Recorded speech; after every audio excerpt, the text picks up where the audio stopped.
Pemerintah daerah Kabupaten Sukabumi jalin kerjasama dengan PT Semen Jawa membangun fasilitas tempat pengolahan sampah terpadu dengan teknologi Refuse Dry Fuel di tempat pembuangan akhir Cimenteng untuk pengelolaan sampah berkelanjutan di Kecamatan Cikembar, Kabupaten Sukabumi.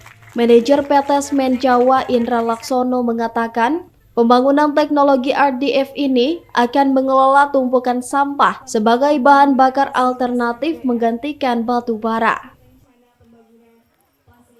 Yang landfill sisanya ini kurang lebih 330 ton akan menghasilkan 100 sampai dengan 130 ton produk RDF sehari.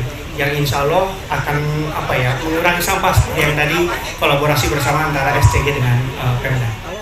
Sementara itu, Bupati Sukabumi Marwan Hamami mengatakan kerjasama pemerintah daerah Kabupaten Sukabumi dengan PT Semen Jawa merupakan upaya dalam menanggulangi kiriman sampah, sebab tempat pembuangan akhir Cimenteng sanggup bertahan menampung sampah tinggal 8 bulan ke depan.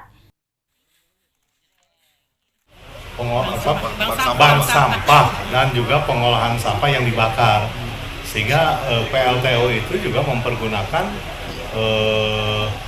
dari produk-produk masyarakat yang persentase, karena 10% batubara PLTU sudah harus terganti oleh bahan bakar tadi.